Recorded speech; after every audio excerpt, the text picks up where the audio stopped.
Assalomu alaykum. Gruziya haqida bugun faqat tabiat haqida gaplashishga harakat qilamiz.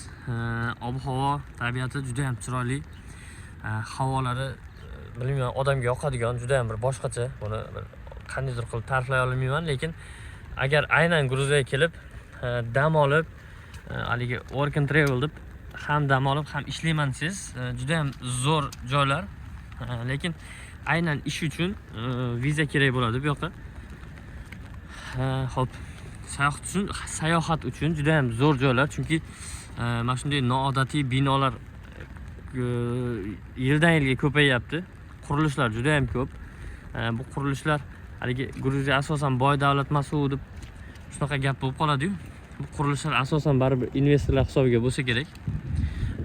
Shunday deyishadi bu yerdagilar hammasi. Juda boy davlatlardan boy qaysi ma'noda odamlar kelib qurilish qiladi. Asosan Turkiyani ham qurilishlari bu yerda juda ko'p. Qurilishlar juda ko'p. Havosi haqida gaplashamiz. Dengiz atrofi, aynan mana shu Batumi shahri dengizni bo'yidagi juda ham chiroyli shaharlardan biri. Nima deydi? Bu yerda yana bir narsaga e'tibor qildimki, juda ham zo'r sharoitdagi mehmonxonada yashash ham sizlarga arzon. Masalan, taxminan 2 kishilik narxni aytaman. 2 kishilik narxi $400 atrofida juda ham shinam mehmonxonada yashaysiz. Bir oyda $400, tipa $200 tushadi. Agar bir kishi olaman desangiz, baribir $350 atrofiga borib qoladi.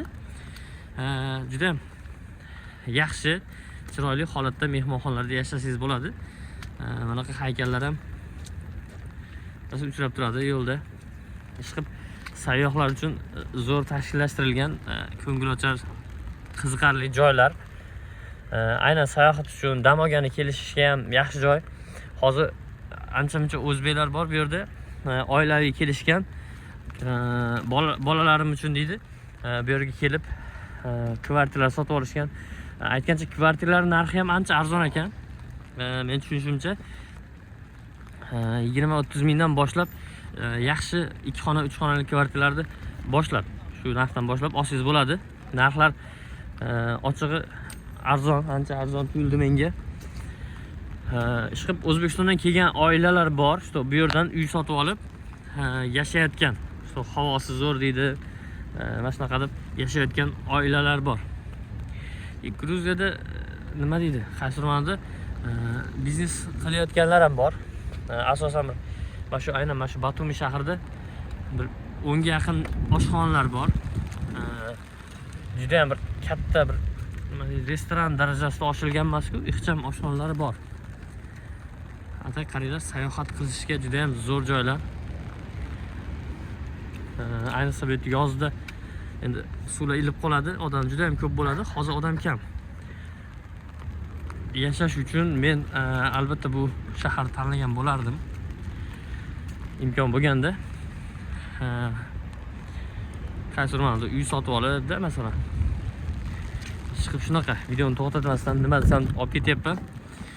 Qanaqadir qiziq savollar bo'lsa, yozib qo'yinglar. Bu yoqqa kelishda hozir rosa ko'pchilik qaytaryapti, bilamiz. Faqat O'zbekistonni qaytarmayapti. Bu haligi biznikilarni urgani tushgan degan ma'nodagi gap chiqmasa, shu faqat O'zbekistonni qaytarmayapti bu yoqqa. Kimdanki shubha qilsa, qaysidir davlatda migrant ko'p bo'lsa, shu migrant ko'p chiqaradigan davlatlarni asosan ko'proq tekshiryapti. Haqiqatan bular sayyohmi, yo'qmi? Bularni aytaylik, olgan hujjatlari, qilgan hujjatlari sayohatni hujjatlariga to'g'ri keladimi, yo'qmi deb shuni tekshiryapti. Masalan, nimani desangiz, asosan bordi keldi bilet originalmi?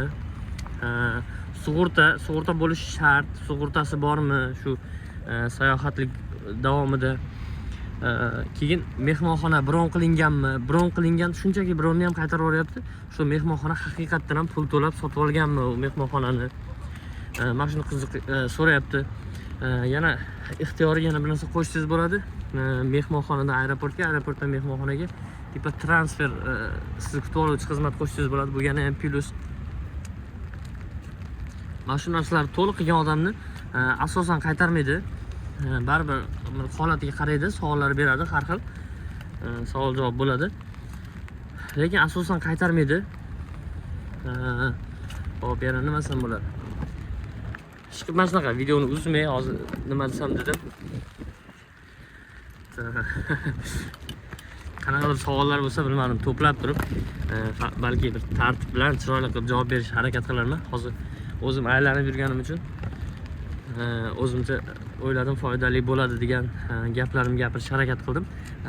Ish haqida kelsak, bu yerga kelib ishlasangiz bo'ladimi degan joyga, bu yerda qurilishlar asosan juda ham ko'p. Qurilish sohasida ishlasangiz bo'ladi. Hozir taksi dastavka shu so'roq ostida turibdi, chunki migrantlar uchun bu narsani bekor qilish mumkin. Dastavka, kuryerlik sohasini, taksi sohasini. Hatta qurilishda bunaqa gap so'z yo'q, chunki juda ham ko'p qurilishlar juda ham ko'p bo'lyapti va buncha qurilishga bilmayman odam topish juda ham oson bo'lmaydi. Bu yerning o'zidan uncha ko'p usta chiqmaydi. Har qanaqasiga qurilish sohasida ish juda ham cheklov bo'lmasa kerak. Shunaqa, как sayyoh bo'lib kelgan taqdiringizda bu yerga kirib, agar ishlab qolaman siz statusingizni legallashtirsangiz, nima deydi, o'zgartirib ishchi anaqasiga o'tsangiz bo'ladi. Xo'p, ishchi bo'lib qolsangiz bo'ladi. Aslida viza olib kelish kerak, aynan ish maqsadida kelgan odam. Lekin turist maqsadida kelib, bir yil shundoq ham yuriladi-ku bu yerda.